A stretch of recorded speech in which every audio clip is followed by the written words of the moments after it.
Lagi pesertanya dari mana aja nih?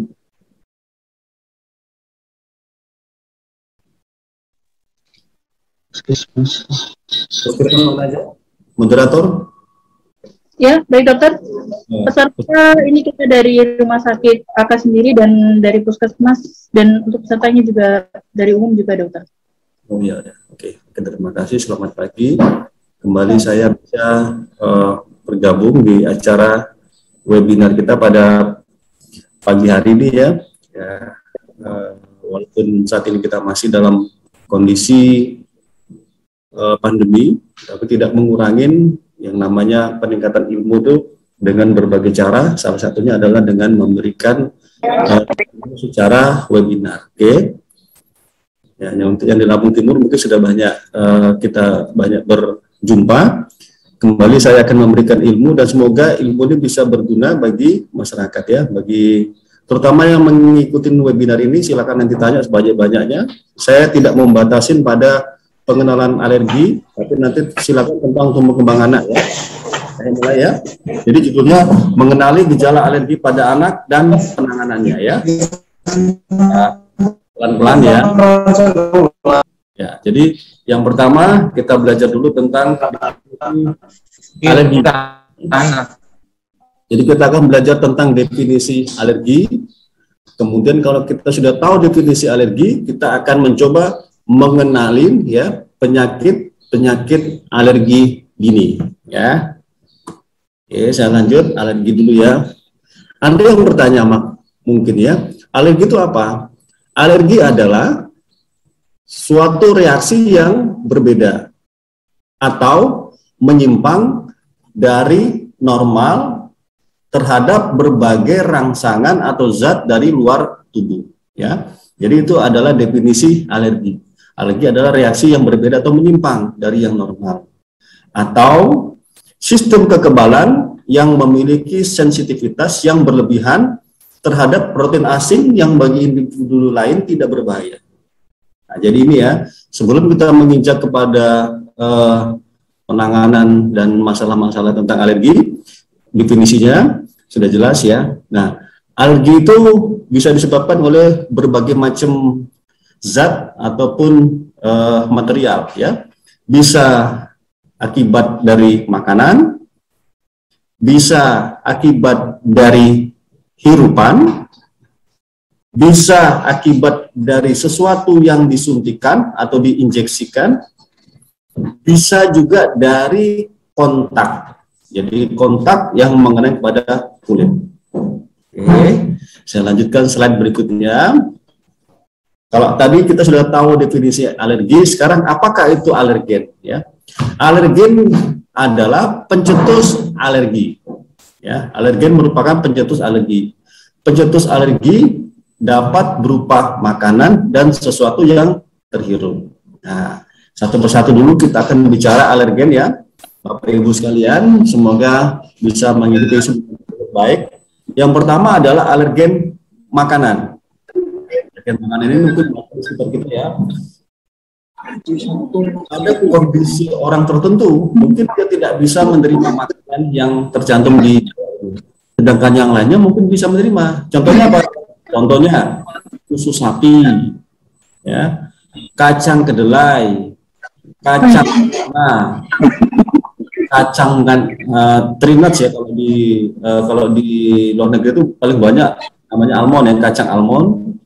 Bisa juga makanan laut kayak udang, kepiting, kerang. Bisa juga gandum, bisa juga telur dan juga ikan. Nah, ini alergen-alergen makanan yang sering ya, saya bilang bukan berarti alergen yang lainnya tidak ada. Saya pernah dapat kasus tuh ada yang kayaknya alergi semangka, ada yang pernah tuh alergi waktu itu ada juga jeruk, kalau dia makan jeruk anaknya batuk pilek. Nah, jadi macam-macam. Ini adalah ke-8 ini adalah yang sering ya, yang sering terkena pada individu yang alergi makanan. Nah, kemudian alergi hirupan. Kalau tadi alergi makanan, sekarang yang kedua adalah alergennya berupa yang dihirup. Contohnya apa? Contohnya alergi terhadap tungau. Nah, tungau debu rumah. Tungau debu rumah. kemudian alergi serbuk sari tanaman, alergi kecoak, ya, alergi serpent binatang, terutama binatang yang apa? Yang berbulu, kayak kucing, anjing, ya, termasuk juga burung sebenarnya, ya. Di sini kurang satu. Dan juga bisa juga alergen hirupan dalam bentuk jamur. Ini hati-hati ini, kalau yang mempunyai sifat alergi, berarti rumahnya harus dijaga kebersihannya, ya. Nah, alergi yang lainnya adalah alergi yang disuntikan. Sesuatu yang disuntikan, contohnya apa? Pemberian antibiotik yang diinjeksikan, ya. Itu juga pada individu yang memang mempunyai ketahanan alergi yang memang mempunyai bakat, dia akan menimbulkan reaksi alergi. Nah, sekarang kita sedikit belajar tentang atopic mars, ya. Di sini mungkin ada, kalaupun ada yang mengikuti sebagai dokter, mungkin bisa belajar, mungkin tenaga kesehatan yang lain sedikit juga mengetahui, ya, apa itu atopic mars. Ini sangat ngetop kalau di penyakit alergi yang disebut atopic mars, ya. Atopic mars itu apa? Atopic mars adalah perjalanan alami dari manifestasi atopik. Nah, kalau kita lihat kursor saya ini, kita akan belajar dari sebelah kiri, dari yang sebelah biru dulu. Jadi yang sebelah bawah adalah usia 0 bulan atau 0 tahun, kemudian usia 1 tahun, usia 3 tahun, usia 7 tahun, usia 15 tahun sampai 18 tahun. Ya, jadi kita bicara kalau disebut usia anak adalah di bawah 18 tahun, ya, 18 tahun. Jadi sampai di sini 18 tahun. Kalau kita lihat dari gambar ini ada gambar yang berwarna biru, yang nomor 1. Yang paling muncul wujud dari alergi dari perjalanan alamiahnya adalah yang pertama adalah alergi makanan. Alergi makanan. Alergi makanan kita lihat ini dari 0 bulan sampai kira-kira usia 3-6 bulan. Nah, 0 sampai 6 bulan. Kemudian diikuti di bawahnya adalah munculnya tanda dermatitis atopik, ya, atau disebut orang apa, ya, penyakit alergi kemerah-merahan. Itu mulai muncul dari awal juga ada, dan dia akan mencapai puncaknya pada usia 1 sampai 3 tahun, kemudian dia akan menurun mulai dari usia 5 tahun, bisa saja dia akan berkurang mengikuti tahun-tahun berikutnya. Nah, jadi yang pertama alergi makanan, kemudian alergi kulit atau dermatitis atopik, yang ketiga muncullah namanya asma. Asma, ya, asma ini bisa muncul terus, nanti dia meningkat pada usia semacam pubertas, bisa juga berlanjut sampai usia dewasa. Nah, yang paling bawah, yang terakhir adalah munculnya bersin-bersin atau disebut rinitis alergi. Jadi pola ini adalah pola yang sering dibilang pola yang baku yang disebut atopic mars, ya. Jadi dari penjelasan itu, ya, inilah adalah merupakan rangkaian penyakit alergi pada anak. Jadi dimulai dari alergi makanan, kemudian dia muncul kelainan di kulit, atopic dermatitis, kemudian anaknya bisa menjadi asma di kemudian hari. Asma bisa didiagnosis kalau di atas 5 tahun, ya, Bapak Ibu sekalian. Kalau kita lihat dari gambar ini, dari prekursor saya ini, di atas 5 tahun kita bisa mendiagnosis asma, dan terakhir ada bersin-bersin. Yang kedua, manifestasi atau munculnya itu timbul selama periode usia tertentu, jelas. Jadi kalau dari awal, kalau memang memiliki masalah alergi, yang pertama muncul adalah dalam bentuk alergi makanan. Yang ketiga, sifat perjalanannya adalah persisten atau butuh waktu yang lama selama beberapa tahun, bahkan dekade.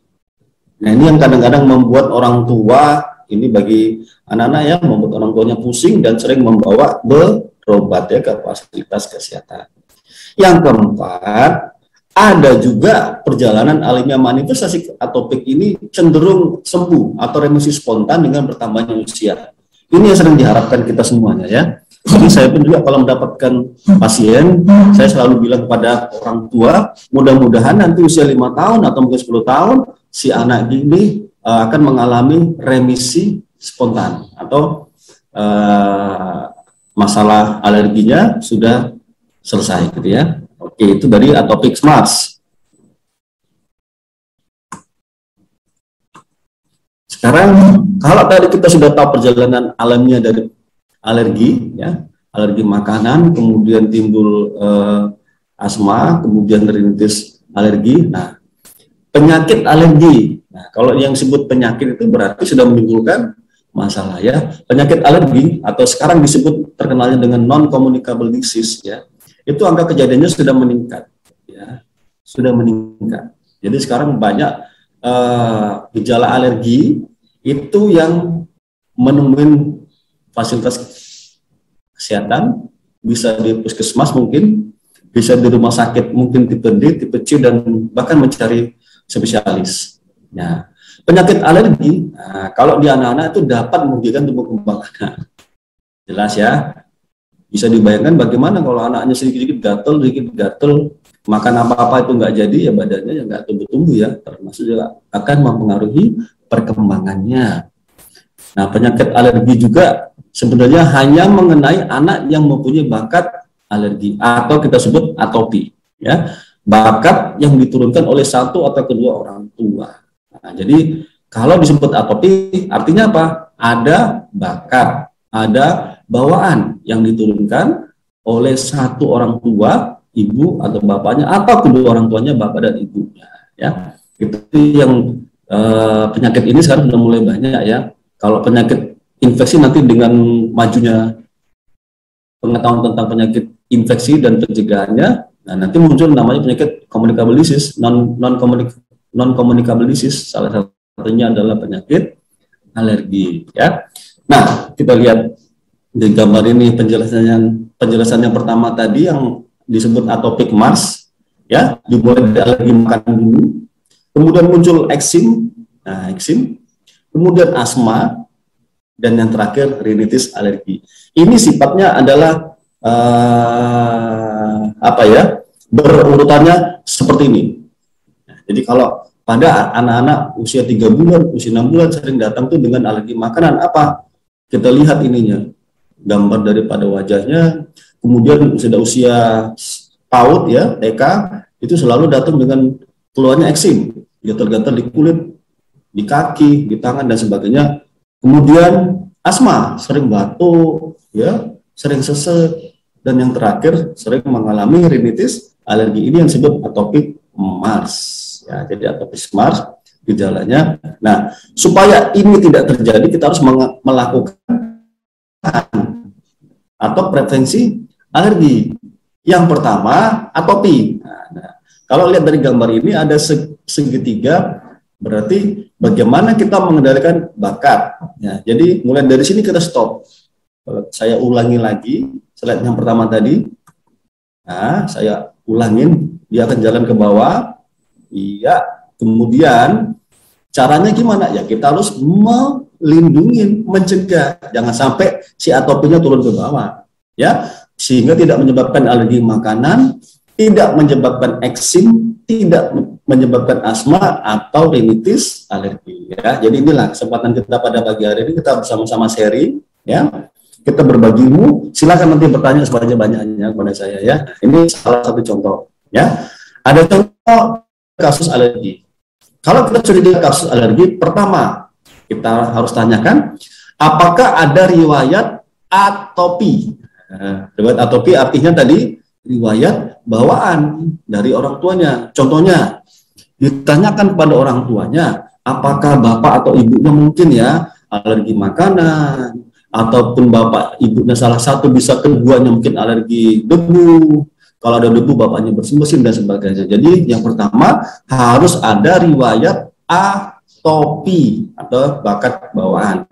Yang kedua, kalau kita curiga kasus alergi, itu sifatnya adalah kronis, ya, Bapak Ibu sekalian, kronis dan kumat-kumatan, menjengkelkan, ya, jengkelin. Jadi kadang kesembuh, kadang kumat, berobat lagi, aduh dok, pusing dok. Kadang-kadang ini yang dikeluhkan oleh para orang tua, ya. Yang ketiga, nah ini terutama alergi itu, terutama nih, ya, itu munculnya pagi hari, dari subuh sampai pagi, siangnya dia malah berkurang. Anaknya dok kalau beraktivitas siang itu nggak apa-apa, Tapi kalau sudah mulai dari subuh sampai pagi, sering bersin-bersin dok.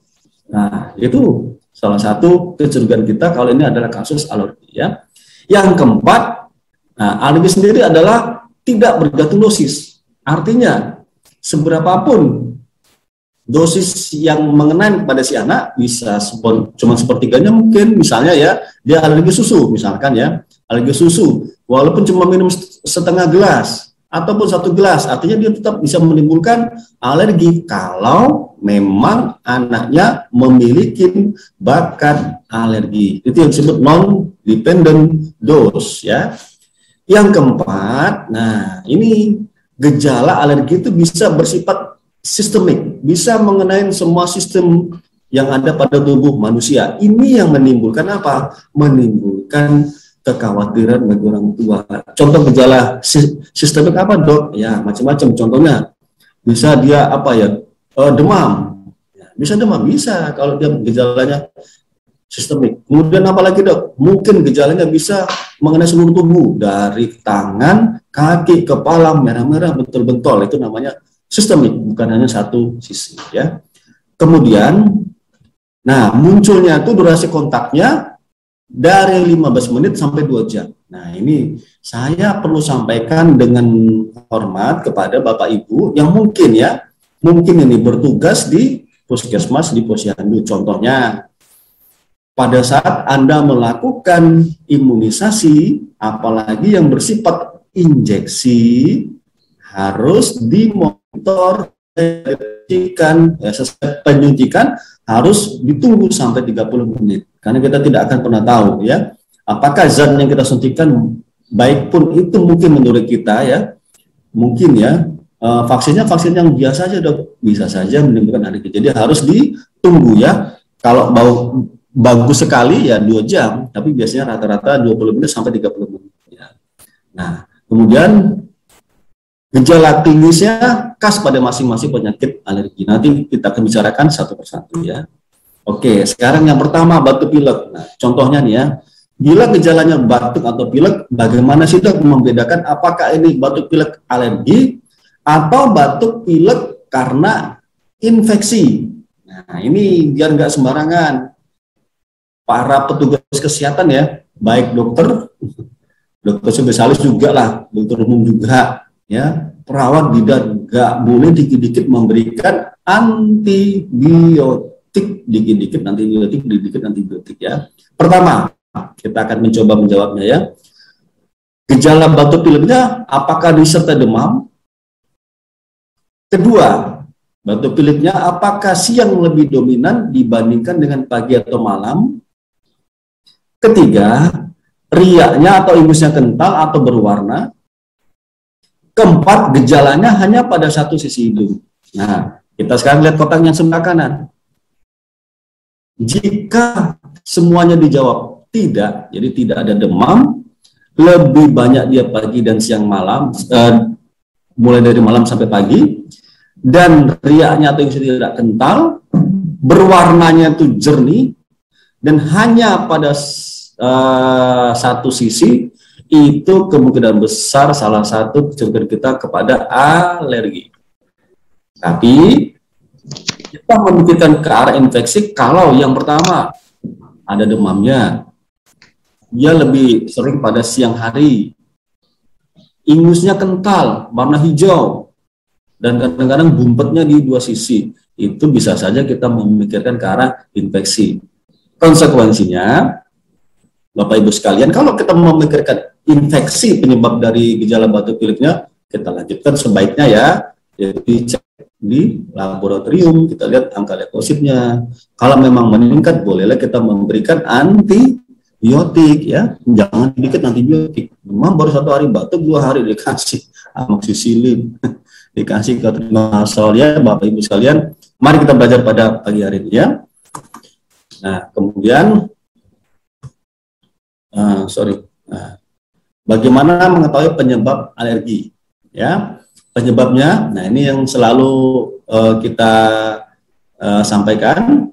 Apakah anak saya menjadi seperti ini setelah contoh? Kita ingin mengetahui penyebabnya. Apakah dia memakan sesuatu berarti kita curiganya ke arah alergi makanan. Apakah si anak muncul bentol-bentol seperti ini setelah menyentuh sesuatu? Artinya kita curiga apakah si anak ini mungkin ya habis bersentuhan dengan zat-zat kimia, mungkin kita nggak tahu. Contohnya apa? Contohnya ikat pinggang. Ya, ini sering terjadi, ada bentol-bentol di sekitar pinggangnya. Mungkin dia alergi sama kulit dari ikat pinggang dan sebagainya. Kemudian kita tanyakan juga, apakah sering menggendong kucing ya? Karena saya lihat sekarang kucing ini sudah banyak di rumah-rumah tangga ya. Apalagi dengan berbagai macam kucing, ada namanya kucing, mungkin kucing Anggora, mungkin sekarang ya kucing Persia, mungkin kucing yang lebih bagus dibanding kucing-kucing yang tradisional. Saya cukup banyak tahu nih ya. Mohon maaf ya, hati-hati ya. Untuk yang mempunyai bakat alergi ya sebaiknya secara bijaksana ya dijauhkan ya kalau bisa ya. Banyak ya. Yang kucing ini bukan hanya, aduh sekarang saya lihat juga banyak teman-teman juga yang melihara kucing ya. Sampai anaknya menggendong kucing, nah, banyak sekali ya. Kemudian kita mau tahu nih penyebabnya apakah pencetusnya fisik. Nah, kita cek apakah misalnya muncul bentol-bentolnya setelah anak ini terpapar dingin, artinya habis hujan. Contohnya, dok kalau hujan dingin pasti muncul bentol-bentol. Nah kita curiga berarti pencetusnya adalah karena faktor dingin. Kedua, kita curiga nih, dok, kalau dia kena sinar matahari langsung bentol-bentol, mukanya langsung merah-merah. Bisa saja dia berarti alerginya dari sinar matahari atau zat yang terlalu panas. Nomor 3, sakit flu. Lah kok bisa dok? Ya contohnya gini, dok, setiap anak saya baru bersin batu pilek sebentar saja langsung muncul merah-merah. Nah kita curiga sakit flu. Nah ini sebenarnya sangat gampang ya, sekarang sudah ada imunisasi influenza. Kalau penyebabnya itu alerginya karena sakit flu ya kita suntik aja influenza biar nggak muncul-muncul alerginya. Kemudian berlari-lari, lah kok bisa? Iya, ada yang disebut asthma induced exercise ya. Salah satu contohnya adalah anak itu kalau dia berlari-lari langsung napasnya megap-megap. Itu yang disebut dengan asthma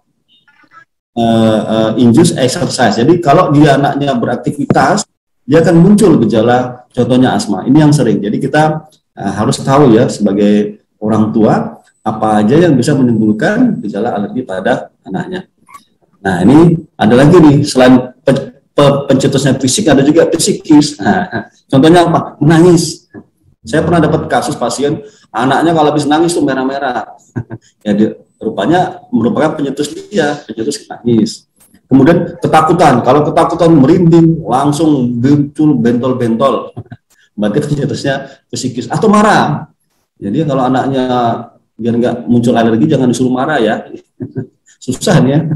Biar nggak nangis, biar nggak takut, biar nggak marah. Aduh, jadi orang tuanya harus benar-benar benar-benar sayang ya.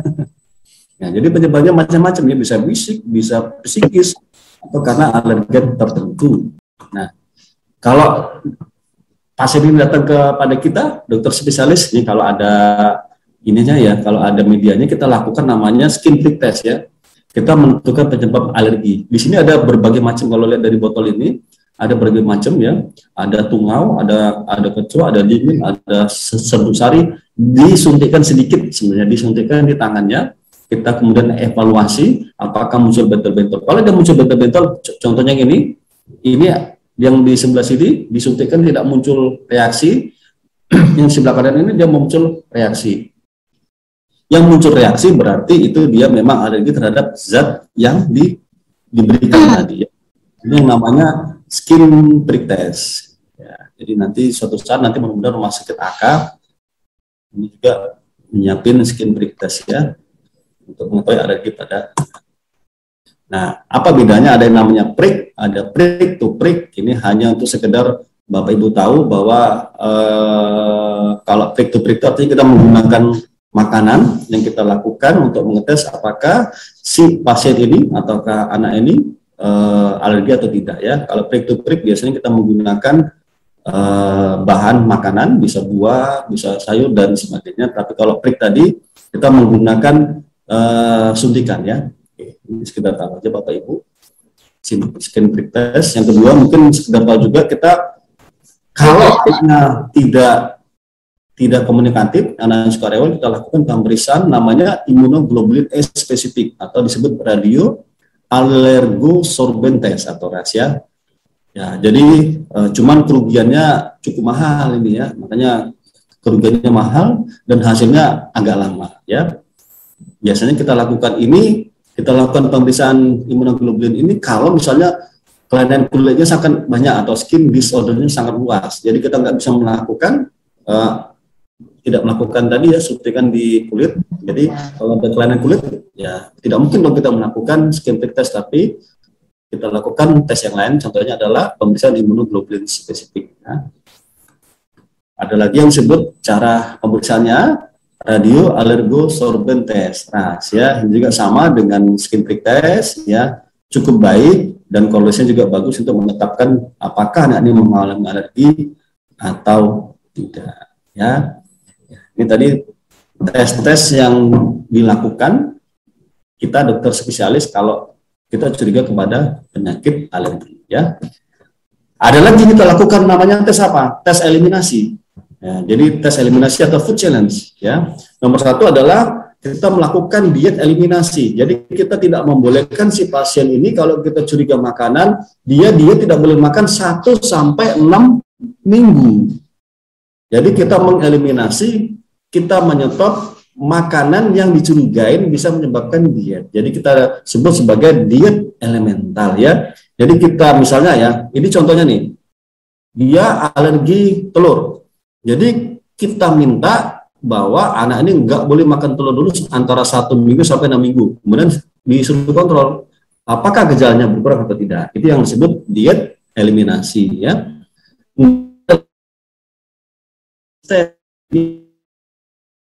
Ya harus agensi. Jadi kalau kita curigai misalnya makanan itu menyebabkan alergi, kemudian dia muncul gejala alergi dengan tiba-tiba dan berat, disebut anafilaksis, berarti kita harus segera memberikan obat-obatan yang cepat supaya alerginya tidak menjadi-jadi. Ya, ini tes yang dilakukan. Ada juga disebut oral challenge test, ini kita lakukan juga, ya. Sama kayak tadi sebenarnya, ya, jadi kita memasukkan beberapa bagian makanan, kemudian kita lihat waktunya munculnya gejala atau tidak ya. Jadi pasien diobservasi minimal 2 jam. Jadi setelah kita tes dengan memasukkan makanan tertentu yang dicurigain ya, yang dicurigai menyebabkan alergi, kita suruh makan, kita tungguin selama waktu 2 jam. Maka apakah akan muncul gejala atau tidak? Itu yang disebut oral challenge test, atau kita mengtes makanan tertentu lewat oral ya. Bagaimana kita tahu dari ini? Ya. Penyakit alergi itu macam-macam gejalanya. Bagaimana kita mengenali penyakit alergi? Yang sering itu dalam bentuk eksim ya, yang sebelah kiri ini. Sering banget ini datang ke pusat layanan kesehatan dengan dalam bentuk merah-merah di pipi. Kalau sering ya apa katanya alergi ASI ya. Padahal bukan ya, itu mungkin eksim ya. Kemudian ada yang disebut rinitis alergi. Jadi anaknya dikit-dikit bersin, terutama pagi hari. Kemudian yang tadi asma, ini bolak-balik asma ya sering ya. Saya di rumah sakit TK saya ada pasien tetap gitu, ada berapa ya? Sejak dari bayi sampai sekarang saya umur 3 tahun dan anaknya sudah sangat pinter. Jadi kalau dia mau dinebu, dok aku minta dinebu, sudah ngomong sendiri dia. Saking seringnya dia ya, sebulan sekali dia pasti datang ya. Jadi itu asma ini memang rodok-rodok kasihan ya, anaknya bahkan sudah tahu, sudah pinter malah nyuruh dokternya, dok minta dinebu katanya. Waduh, memang anaknya pinter. Kemudian ada lagi gatal-gatal urtikaria akut. Atau yang paling berat anafilaktis, dan ini cukup jarang ya. Anafilaktik ini cukup jarang karena cukup berbahaya ya. Kalau sampai terjadi anafilaktik berarti alerginya mengenai seluruh sistem atau disebut sistemik.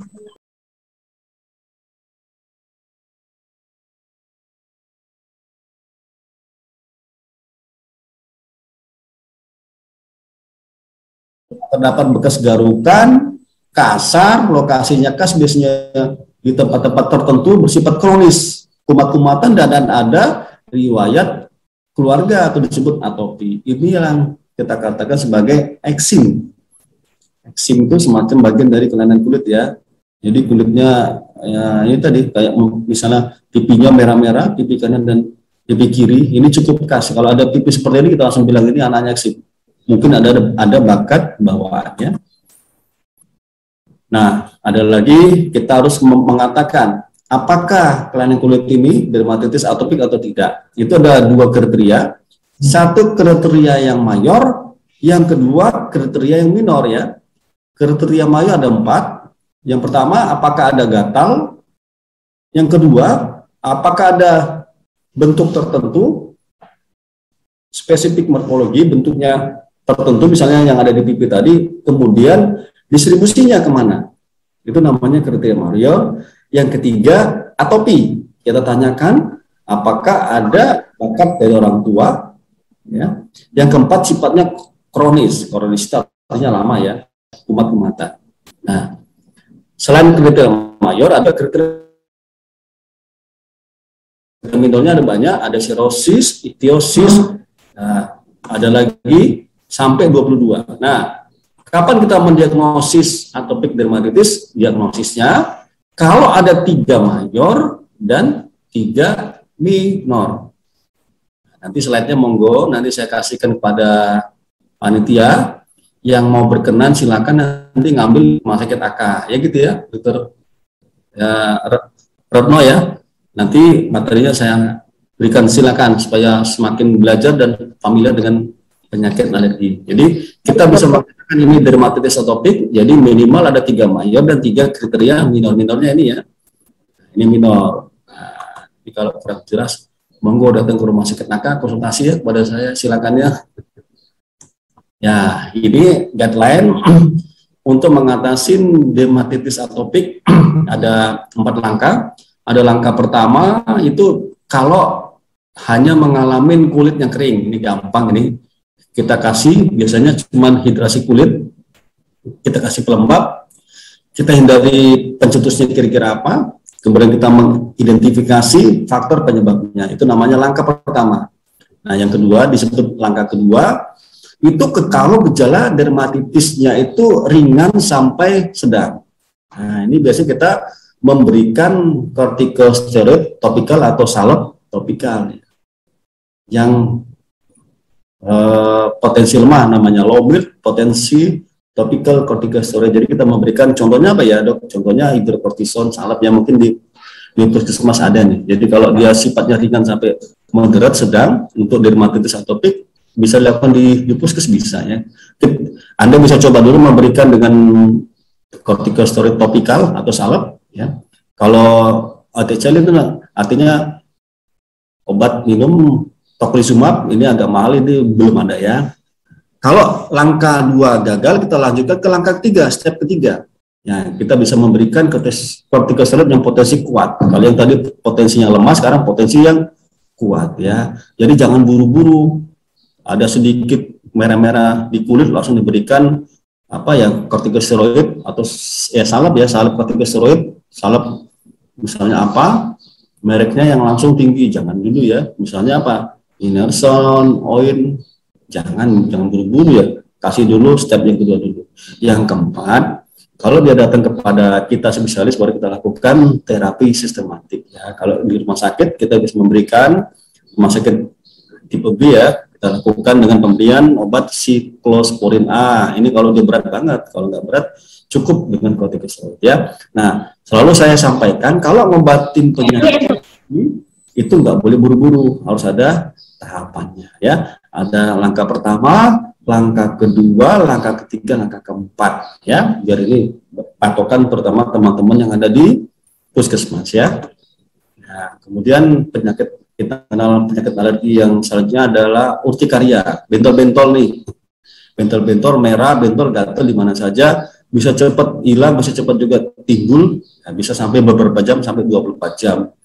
Ya, bentol-bentol ini mungkin bisa disebabkan karena makanan, bisa karena suhu, dan karena yang lainnya. Bentol-bentol ini cukup memberikan apa ya, mangkel ya orang tua ya. Kadang-kadang kalau pengobatannya tidak pas ya bentol-bentolnya masih ada ya, itu namanya urtikeria kronis. Selanjutnya ada yang kita kenal sebagai angioedema, artinya bengkak di kelopak mata ya. Ada bengkak, ada nyeri, dan bersifatnya hanya satu sisi. Nah, kalau dia berat bisa sampai terjadi kelainan di pernapasan, disebut edema laring. Nah, ini cukup bahaya, kita harus rujuk ke THT. Apalagi kalau sampai anafilaksis. Ini biasanya angioedema ini yang sering itu karena memang penyebab alergi itu sangat berat, sangat poten. Gitu. Jadi bisa menyebabkan kelopak matanya sampai bengkak ya. Nah, jadi sampai bengkak di kelopak matanya. Kemudian ada yang disebut sindrom alergi oral, hanya muncul di sekitar bibir. Jadi muncul merah di atas sekitar bibir. Biasanya setelah mengkonsumsi makanan, bisa buah atau sayur mentah. Nah, ini kalau dia sudah dimasak tidak muncul, ini udah jelas. Misalnya ya, apa ya? Mungkin yang hobi makan misalnya ya, pecel lele sama ada lalapannya ya. Lalapannya biasanya mentah ya. Misalnya dimakan apa ya? Lalapan yang sering tuh ini ya, cuman daun kemangi ya, daun kemangi sama apa ya, sama timun ya, biasanya ya, daun kemangi, timun sama salad ya, saladnya. Setelah makan itu kok merah-merah di sekitar bibir, itu berarti dia mengalami oral alergi sindrom hanya di sekitar bibirnya. Jadi dia hanya terpapar oleh zat tertentu yang mengenai bibirnya, itu disebut oral alergi sindrom. Nah, kalau dia bersifat kronis disebut urtikaria kronis. Nah, itu lebih dari 6 minggu kita harus lakukan pemeriksaan ya. Kalau di rumah sakit kita cari riwayatnya, kita cek apakah ada faktor alerginya, penyebab pencetusnya apa, kemudian kita lakukan pemeriksaan. Kalau perlu kita cek di laboratorium kalau perlu ya. Kemudian setelah kita terkumpul data baru kita berikan. Misalnya kalau kita curiga kepada alergi, berarti kita harus nomor 1 ya, tolong Bapak Ibu sekalian, nomor 1 cuman gampang sih, alergi, hindari pencetus. Nomor 2 hindari pencetus, nomor 3 hindari pencetus. Jadi obatnya apa dok? Hindari pencetus, nomor 2 hindari pencetus, nomor 3 hindari pencetus. Nomor 3 barulah Anda memberikan obat antihistamin generasi 1. Nggak usah buru-buru antihistamin generasi 1.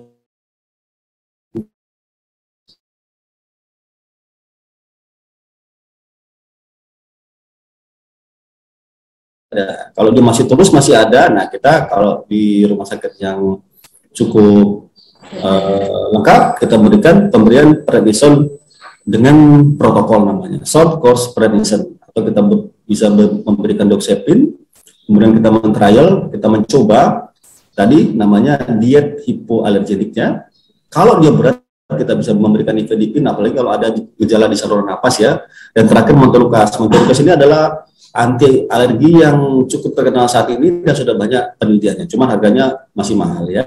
Jadi biasanya teman-teman di puskesmas cukup tahu apa itu antihistamin generasi 1, apa itu antihistamin generasi 2 aja ya. Oke, kemudian penyakit alergi berikutnya disebut bersin-bersin atau disebut rinitis alergi. Gejalanya apa? Gejalanya gatal, bersin, hidungnya berair, hidungnya buntu, susah tidurnya, bahkan kadang-kadang matanya juga merah, atau disebut konjungtivitis alergi. Ini yang disebut rinitis alergi. Nah, bagaimana sih mendiagnosis mengetahui ini rinitis alergi pada anak-anak? Nomor 1, kita menanyakan, kita menganalisis riwayatnya, munculnya kapan, kira-kira penyebabnya apa, gejalanya bisa balik, rekuren, ataukah cukup waktu lama atau disebut persisten, dan apakah berhubungan dengan aktivitas tertentu ya. Yang nomor 2, apakah ada gejala dari atopi, masa kecilnya mungkin kalau kita tanyakan, apakah pernah waktu pas usia 3 bulan, 2 bulan dia mengalami merah-merah di pipi, itu namanya tanda dari atopi sejak kecil. Dan apakah dia juga waktu bayinya sering mengalami bersin-bersin yang kronis ya. Nomor 3, kalau memungkinkan kita melakukan pemeriksaan tes alergi dengan imunoglobulin E. Nah, imunoglobulin E. Yang keempat, kita mengekskludkan, ya harus menghilangkan menghilangkan atau mengabaikan penyebab yang lain. Jadi penyebab yang lain harus dicari dulu nih. Jangan buru-buru mengatakan kalau ini anak ini alergi. Jangan-jangan dia ada namanya ya sinusitis. Sinusitis itu kawannya sama rinitis. Rupanya apa? Giginya ada yang bolong. Yang giginya bolong ini harus diatasin dulu ya supaya infeksinya teratasin. Tadi yang awal tadi saya katakan, Anda harus bisa membedakan apakah ini infeksi, apakah ini alergi.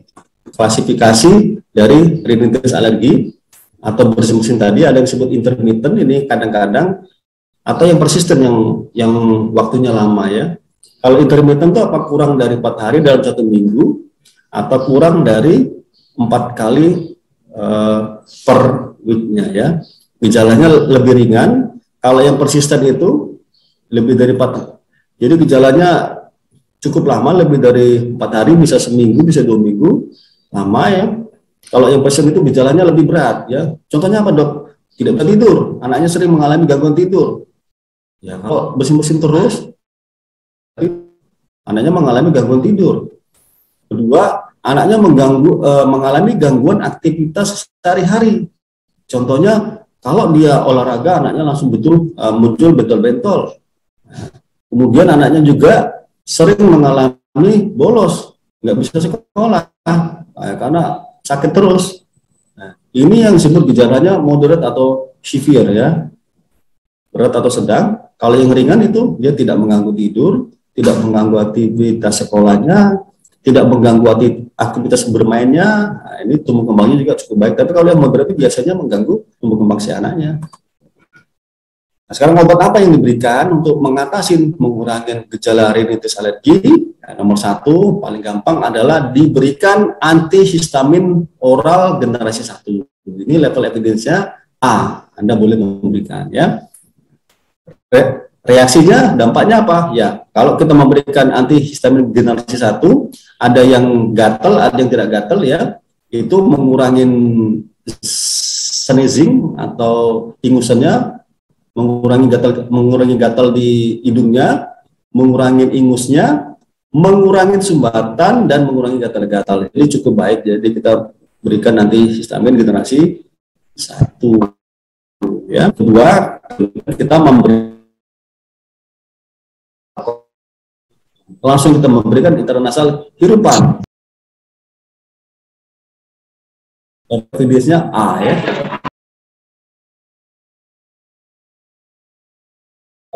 Intranasal kortikosteroid ya. Jadi pemberian oral antihistamin dan intranasal kortikosteroid ya. Kemudian asma, ini sering nih. Gejalanya batuk, pilek, sesak napas, wheezing, kumat-kumatan, terutama malam hari atau setelah beraktivitas. Apalagi kalau kita tanyakan ada riwayat atopi bahkan dari orang tua. Dan kalau asma paling gampang kalau di puskesmas ya, adik-adik, ibu-ibu, mbak-mbak, mas-mas kalian melakukan dengan nebulisasi di nebul, diberikan karbodilator. Kalau dia hilang berarti kita curiga memang dia benar-benar asma ya. Sebagai salah satu alat tes kita ya di puskesmas untuk mengatakan ini asma atau tidak. Kemudian anafilaksis ya. Anafilaksis itu gejalanya itu sudah sampai berat ya, menyebabkan anaknya itu mengantuk. Jadi artinya apa? Saya ingin mengatakan penyakit alergi juga tidak boleh disepelekan, dianggap ringan, jangan juga ya, dia bisa menyebabkan reaksi anafilaksis. Contohnya apa? Anaknya mengantuk, akarnya dingin, lembab, nadinya kecil cepat, mau shock nih. Hati-hati. Jadi kalau di UGD, teman-teman di UGD, kalau ada anak juga kepada alergi dan sudah mengalami akral dingin, lembab, nadi cepat, tensi turun, tekanan nadi kurang dari 20, langsung aja Anda lakukan penanganan shock ya, saya bilang shock. Mungkin dia shock anafilaksis, mungkin habis digigit serangga, mungkin digigit tawon ya. Kalau tawonnya tawon untuk yang gede itu, ya itu tawon untuk itu bisa menyebabkan anafilaksis ya. Itu bahaya. Jadi jangan disepelein. Tolong jangan, untuk adik-adik yang di UGD, kalau ada anafilaksis segera atasin ya. Nanti habis ini obatnya. Nah, jadi kalau di UGD, nah ini ya, airway breathing circulation, jangan lupa teman-teman adik-adik yang ada di UGD, kalau ada kegawat darutan dari penyakit alergi, bahkan sampai mengalami shock anafilaksis, nomor 1, lakukan airway. Contohnya airway apa dok? Contohnya kalau dia ada gangguan jalan napas, dia sudah mengalami serak, sudah mengalami udem, stridor, ini bahaya banget ini ya, bisa menyebabkan kematian. Gangguan napas, terasa sesak, kita lihat napasnya kembang kempis, ada retraksi, ada mengi, ada biru, dan dicek saturasi kurang dari 90%, bahaya nih, berarti ada gangguan di napasnya. Kemudian kita cek nadinya, terutama di nadi arteri dorsalis yang ada di kaki, ada pucet, ada dingin, ada hipotensi. Waduh, makanya saya bilang kepada adik-adik, terutama dokter jagan ya yang ada di UGD, tolong selalu pegang kaki. Selalu saya sampaikan kalau ada pasien selalu juga pegang kaki. Kita mau tahu apakah pasien ini mau dia sakit alergi, mau sakit yang lain, kita cek apakah ada shock atau tidak ya. Kemudian untuk mengatasi kegawat daruratannya, kalau kita curiga pada anafilaksis, kita curiga kepada suatu alergi, lakukan pemberian adrenalin atau epinefrin. Di Indonesia yang ada memang epinefrin atau adrenalin 1:1000. Nah ini bisa diberikan langsung intramuskuler, disuntik aja di ototnya, nggak perlu masang-masang infus, cepet ya. Dosisnya berapa dok? Dosisnya 0,01 mg per kilogram berat badan sekali suntik. Dosis maksimalnya 0,3 mg atau 0,3 cc. Kalau nggak mau pusing, nggak mau dicampur, ambil aja 0,3 cc, suntikan.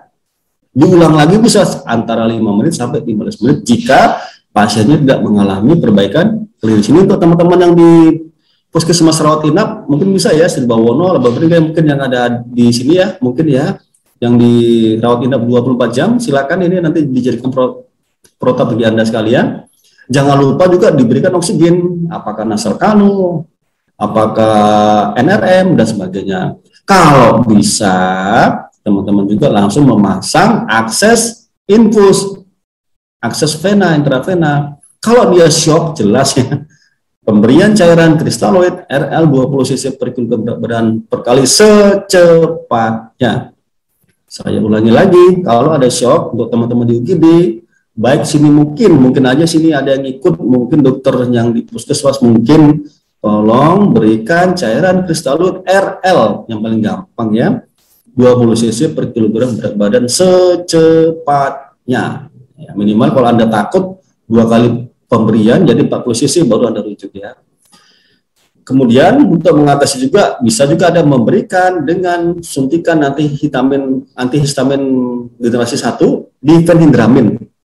Difenhidramin dosisnya 1 mg per kilogram berat badan per kali. Dosis maksimalnya 50 mg IM, intramuskuler atau intravena perlahan. Ya, gampang kan teman-teman yang di UGD ini, baik di puskesmas ataupun yang ada di rumah sakit ya.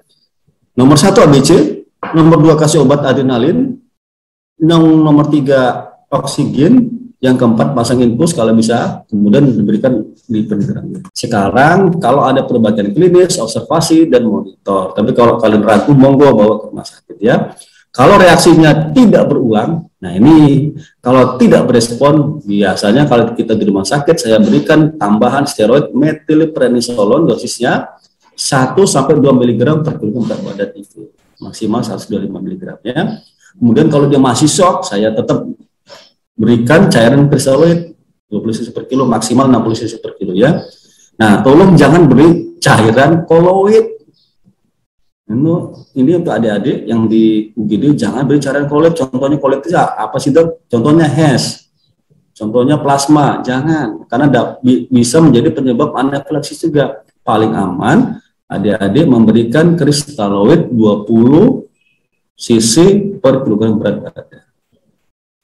Nah, kalau disertai adanya wheezing, disebut bronkospasme, bisa Anda barengin dengan memberikan nebulizer di nebu dengan Ventolin ya, inhalasi beta agonis. Sebenarnya saya nggak boleh sebut ya. Jadi harusnya kalau menyebut inhalasi beta 2 agonis, obatnya macam-macam ya, mau Ventolin, mau Velutin, mau apa silakan. Tapi Anda melakukan nebu dengan inhalasi beta 2 agonis. Nah, kalau shocknya lama, biasanya kalau di rumah sakit ya, biasanya kalau rumah sakit ini kan ketiban pasien yang jelek-jelek terus tuh, ya terpaksa diberikan resusitasi kardiopulmonal ya, kita lakukan pijat jantung ya kalau masih hidup atau enggak hidup. Jadi tolong mulai sekarang dari awal dulu deh, jangan sampai masih ke rumah sakit sudah lama ya, repot juga kita nanti ya.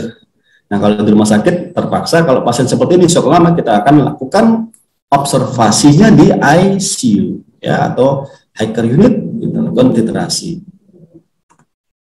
Nah, yang terakhir, diagnosis alergi susu sapi. Ya, ini nanti kalau mau nanya, monggo silakan. Nomor 1, kalau mau tahu ini alergi susu sapi apa enggak, kita lakukan anamnesis. Kita cari, kita tanyakan pada orang tuanya. Kemudian catat makan hariannya. Kemudian cek alergi kalau memang diperlukan, dan kemudian kita lakukan uji eliminasi dan provokasi. Saya ulangi lagi, kalau eliminasi kita mengeliminir makanannya 1 minggu sampai 6 minggu.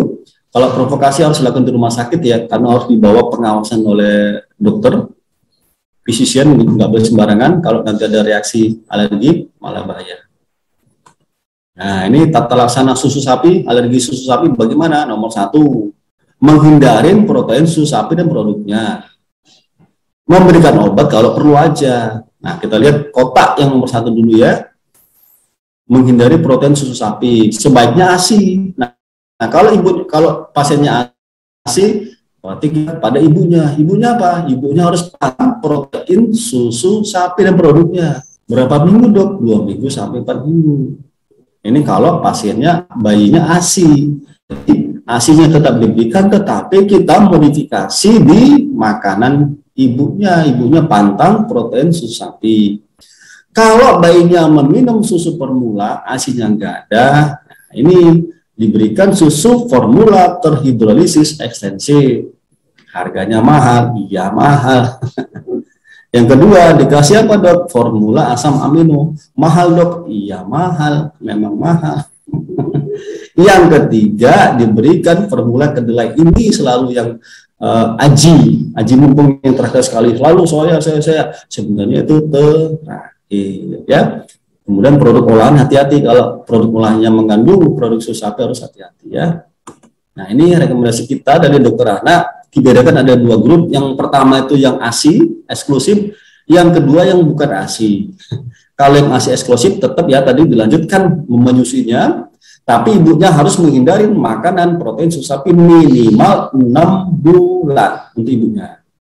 Ya. Tapi kalau yang grup yang nggak ada ASI, ini yang repot ya. Bayinya memang nggak boleh minum susu sapi. Harus diganti dengan apa? Susu tadi, extensive hydrolysis. Minimal 6 bulan. Kalau masih juga alergi, kita berikan susu formula asam amino. Berapa bulan dok? 6 bulan.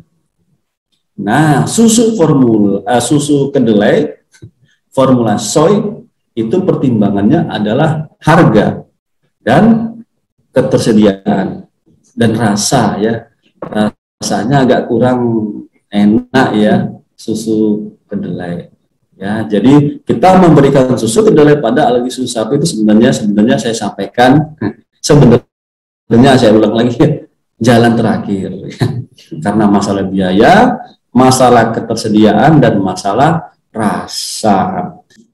Demikian, terima kasih. Assalamualaikum warahmatullahi wabarakatuh. Saya serahkan kepada Dr. Retno sebagai pembawa acara untuk memimpin tanya jawab. Ya, silakan.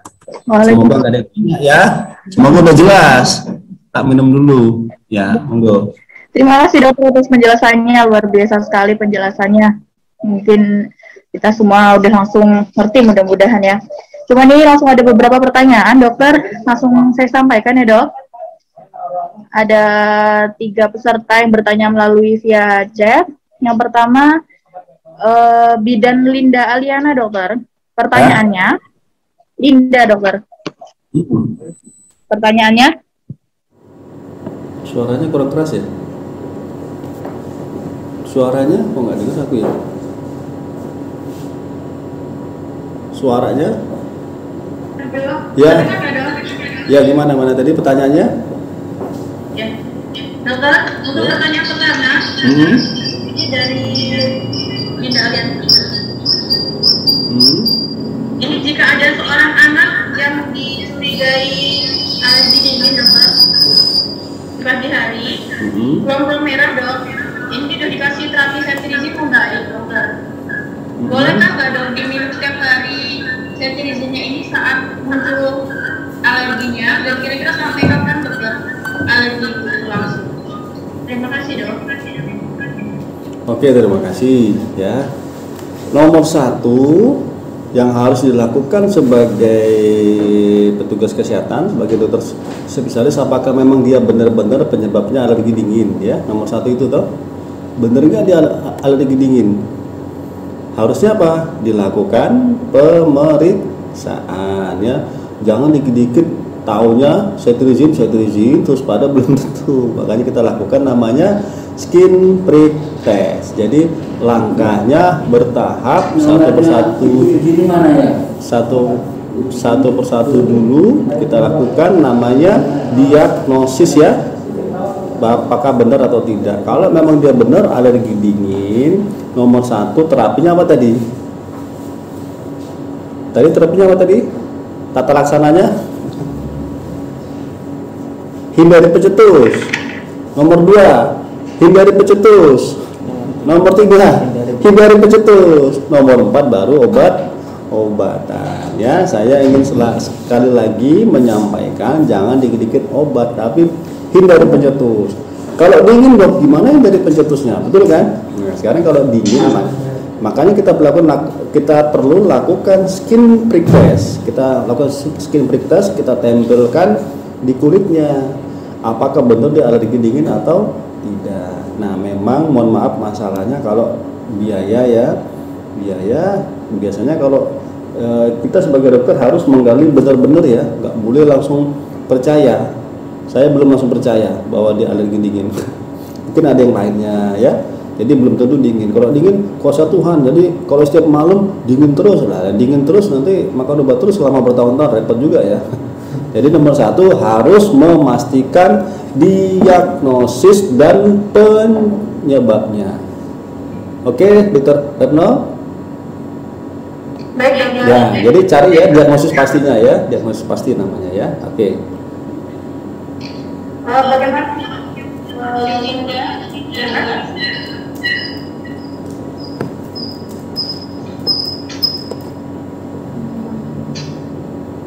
Dokter, lanjut pertanyaan yang kedua ya, dok? Ya, silakan. Pertanyaan kedua ini dari apoteker Nadia, kemudian dokter. Yang pertama, apakah anak dengan bakat alergi bisa mencetuskan asma, dok? Bisa. Terus yang kedua, bagaimana cara membedakan asma kambuh atau alergi? Karena Nadia Nurul punya anak, dokter. Jika udara dingin atau matahari, anaknya batuk-batuk dan bersin-bersin, nafasnya ngik-ngik, dok. Dan yang ketiga, bagaimana penanganan asma dengan alergi? Terima kasih. Ya, biasanya kalau asma dengan alergi itu kakak adik, penyakitnya berbareng-barengan, kakak adik. Jadi harus tahu alergi dan asma adalah sama-sama penyakit non-communicable disease ya. Jadi penyakit-penyakit bukan infeksi. Itu biasanya dia berbarengan munculnya kadang-kadang. Jadi kita harus mengatasi alerginya. Nomor 1 tuh kalau ada asma sama alergi, tanganin kegawat daruratnya dulu ya. Kalau ada asma ya berarti kita lakukan nebulisasi dengan beta 2 agonis ya, beta 2 agonis. Saya nggak perlu sebut namanya karena saya tidak di bawah pabrik tertentu. Nebulisasi beta 2 agonis. Kalau dia bronkospasmenya hilang, kita harus cari apakah ada hubungan alergi atau tidak. Kalau ada alergi berarti kita memberikan anti alergi. Nah, tapi nomor 1 harus cari avoidance-nya.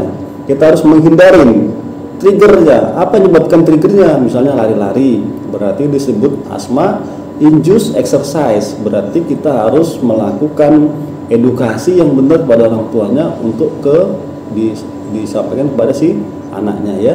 Kalau asma induced exercise itu kalau dia bergerak dikit, beraktivitas, dia sesek, itu namanya asma induced exercise. Berarti kita harus melakukan edukasi kepada orang tuanya. Jadi penanganannya bagaimana? Berbarengan. Tapi lihat dulu nomor 1 kegawat daruratnya dulu, asmanya ditangani dulu ya. Kemudian kalau memang ada alergi ya kita harus lakukan penanganan alergi. Nomor 1 tadi jangan lupa ya, hindari pencetus. Nomor 2 hindari pencetus. Nomor 3 hindari pencetus. Nomor 4 baru obat. Jangan dikit obat, jangan dikit obat. Obat bukan dewa dari segala-galanya ya.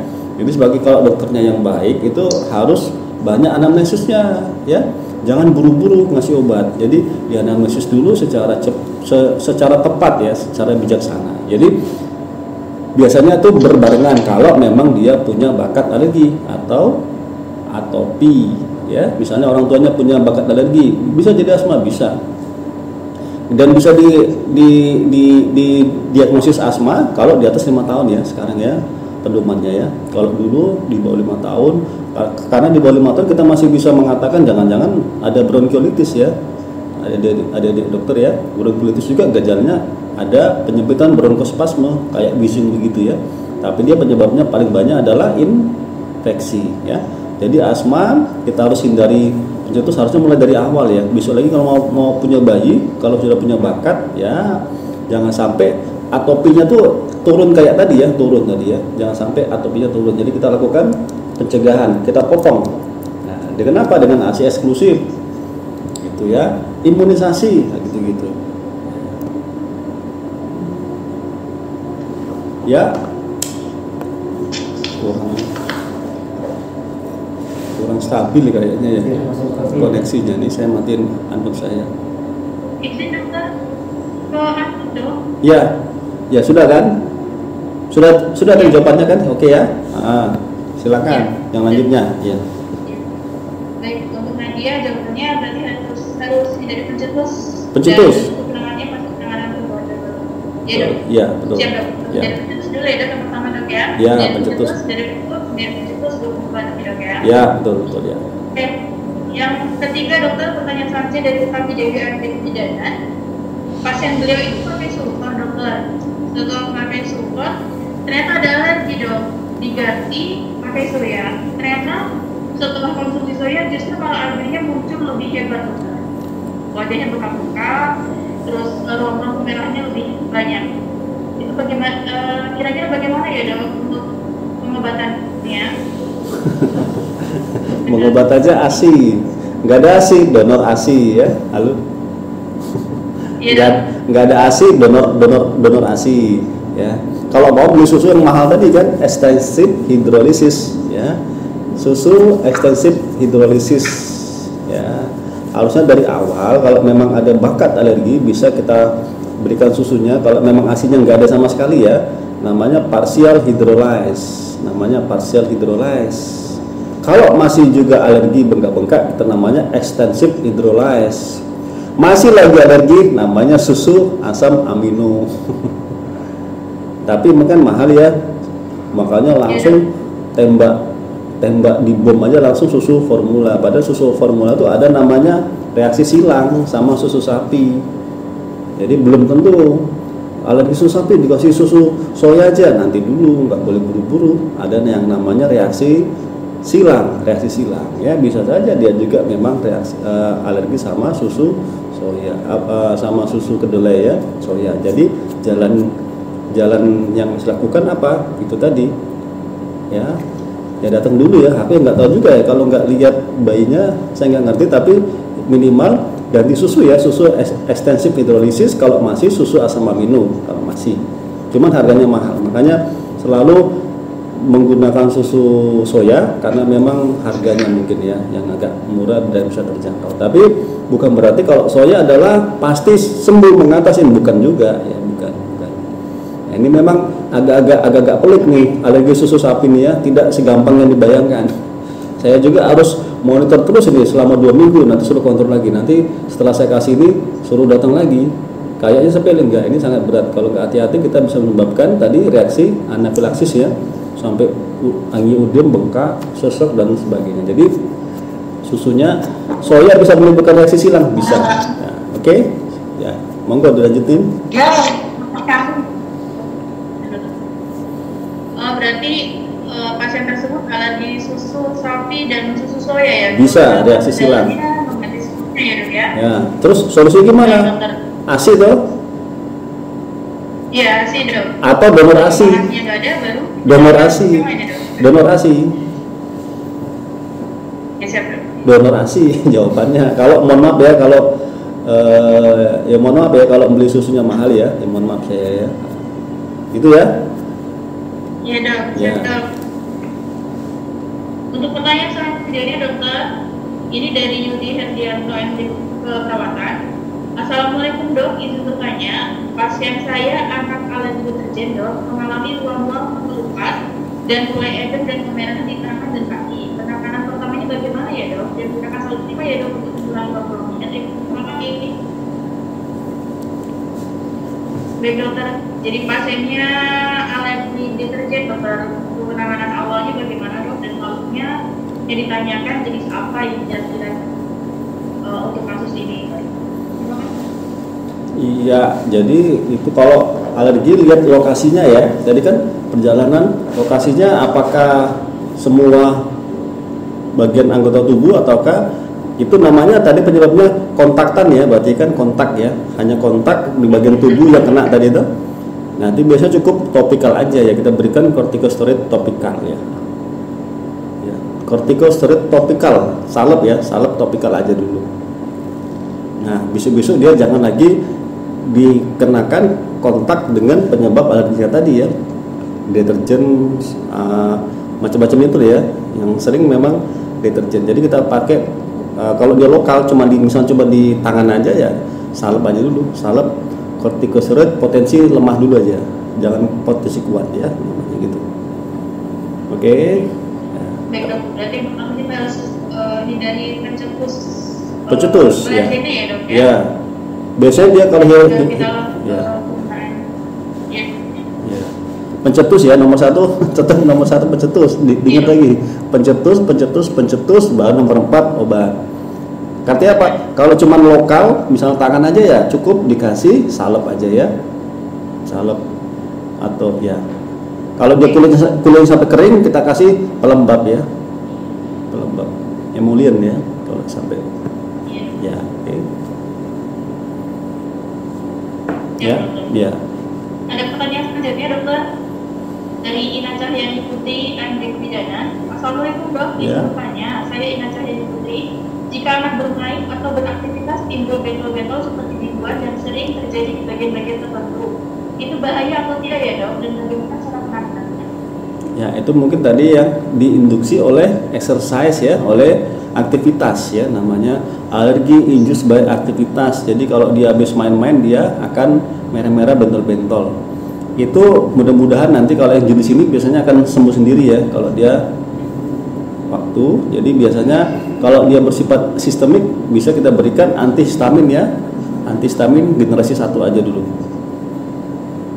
Antihistamin generasi 1 ya.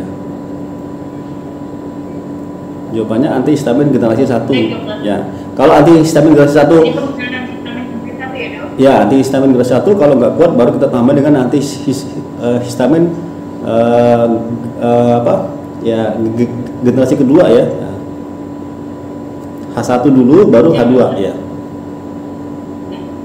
Jadi penggunaannya untuk penanganannya antihistamin generasi pertama, jika tidak bisa baru kita lakukan antihistamin generasi selanjutnya ya dok? Ya, generasi 2, tapi tetap terapi perilaku loh ya. Tadi kan munculnya kalau pas aktivitas. Ya.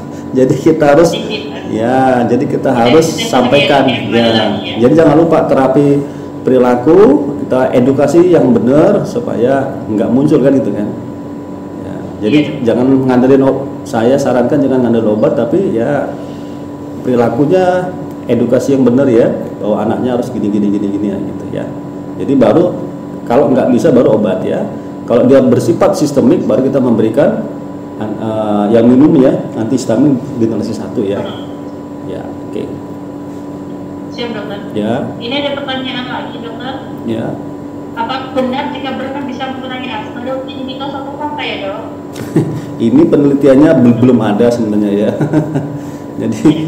jadi bukan mitos atau fakta, mungkin ada pada orang tertentu ya. Mungkin kalau dilakukan olahraga berenang, gejala napasnya ada yang berkurang. Memang dulu ya dulu dosen saya kan dokter kulit juga dia punya asma, jadi katanya kalau dia berenang terus asmanya berkurang, tapi ini belum ada penelitiannya ya. Nah, kita nggak boleh bicara, kalau kita bicara ilmu berarti harus evidence based medicine. Jadi nggak boleh berdasarkan testimoni, itu namanya testimoni ya. Saya minum ini langsung sembuh, itu namanya testimoni ya. Ya. Oke, jadi itu saya jawabnya harus tetap berdasarkan evidence based ya. Oke. Ya, silakan ya lanjutnya. Ini ada pertanyaan lagi dokter dari banyak juga ya. Ini, dok. Iya dok. Ya, silakan. Antusias lumayan dokter. Selamat siang dokter. Ya. Dok izin bertanya. Ini Arya dok. Ada pasien bertanya anaknya usia 4 bulan dok. Ya. Didiagnosis alergi susu sapi oleh dokter spesialis anak dan disarankan pakai susu PHP. Sampai kapan ya dok penggunaannya? Sekarang usianya sudah 1 tahun. Sarannya selanjutnya apa ya dokter? Terima kasih dokter. Cukup 6 bulan aja tadi kan.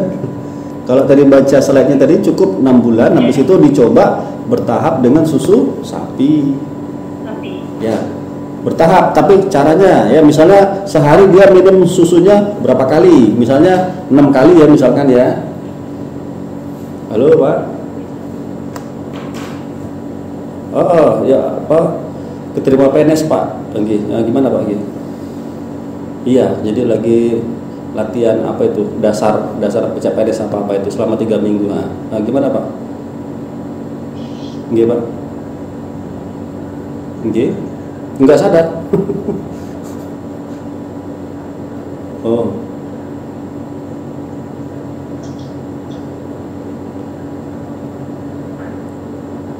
Waduh, pneumonia berat Pak. Masuk HCU ada nggak Pak? Trombosnya berapa Pak? Baru nyampe ya. Nadinya kuat nggak Pak? Nadinya kuat nggak Pak? Oh langsung aja Pak, sok 20 cc per kilo dulu Pak. 20 cc per kilo, nanti maksimal 60 cc per kilo Pak. Langsung aja Pak, secepatnya. RL, 20 cc. RL aja.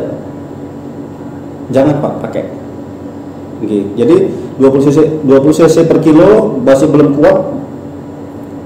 Nanti kalau belum kuat lagi 20 cc per kilo lagi, nanti maksimal 60 cc per kilo Pak. Jadi 20 cc lagi, sampai nadinya kuat, ya maksimal, Coba Pak di resusitasi cairan dulu Pak, Nanti dulu coba. Nanti saya langsung kalau bisa 2 jalur nggak apa-apa Pak, kalau bisa. Atau Pak, nanti saya telepon lagi Pak, lagi.